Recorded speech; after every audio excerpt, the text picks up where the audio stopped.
सोलापुरातील साखरपेठ परिसरात मंगळवारी सायंकाळी 6:30च्या सुमारास भीषण आग लागून खळबळ उडाली. स्वस्तिक मिठाई समोरील गल्लीत असलेल्या जुन्या दुमजली इमारतीत ही आग लागली. संबंधित इमारतीत शालेय गणवेश तयार करण्याचे गारमेंट केंद्र असल्याने मोठ्या प्रमाणात कापड व गणवेश आगीत जळून खाक झाले. घटनेची माहिती मिळताच रविवार पेठ येथील मुख्य अग्निशमन केंद्रातून 2 बंब तातडीने घटनास्थळी दाखल झाले. अग्निशमन दलाच्या सुमारे 45 मिनिटांच्या शर्थीच्या प्रयत्नानंतर आगीवर नियंत्रण मिळवण्यात यश आले. आग नेमकी कशामुळे लागली याचा तपास सुरू असून या घटनेत मोठे आर्थिक नुकसान झाल्याचा अंदाज व्यक्त करण्यात येत आहे.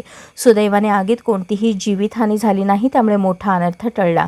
गजबजलेल्या साखरपेठ परिसरातील या घटनेमुळे नागरिकांमध्ये काही काळ भीतीचे वातावरण निर्माण झाले होते. साखरपेठ या ठिकाणी सैपनसाहेब सगरी यांचा एक घर पण आहे, अजून रेडीमेडचा त्यांचा कारखाना आहे छोटासा. त्यामध्ये आपला संसार करून उपजीविका करत होते. परंतु आज अचानक आग लागली. कशामुळे लागली अजून हे निश्चित झालेलं नाही आहे, पण आग लावून मोठ्या प्रमाणात नुकसान झालेलं आहे.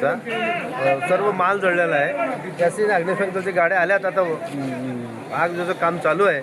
परंतु आता ह्या गरीबावर काय आता फार मोठा दुःखाचा डोंगर कोसळलेला आहे. त्याला इथं बिचारायला सगळ्यांनी मदत करायची गरज आहे, कारण तो एवढा गरीब माणूस, तो सगळ्यांची मदत करणारा व्यक्ती आहे. एक समाजसेवक म्हणून काम करतो आहे तो. त्याच्याच घराला आग लागली. अतिशय आम्हाला दुःख वाटायला आहे. आम्हाला जसं फोन आला, मी ताबडतोब इथं आलो, बघितलं तर अतिशय वाईट परिस्थिती आहे. तर आता त्यात मी शासनाला विनंती करतो की जी सखोल चौकशी करून जर MSCB शासन झाला असेल तर त्या नुकसान भरपाई द्यावा, अशी माझी शासनाकडे मागणी आहे. चौकशी करावा, कारण मला तर वाटतं की शॉर्ट सर्किट झाला असेल बहुतेक.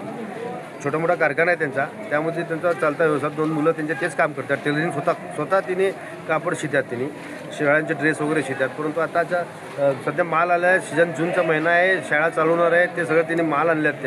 ते माल जळून खाक झालेला आहे. यासाठी मी विनंती करतो शासनाला की जे चौकशी करून ह्याला काय मदत मिळून द्यावी, एवढी माझी अपेक्षा आहे.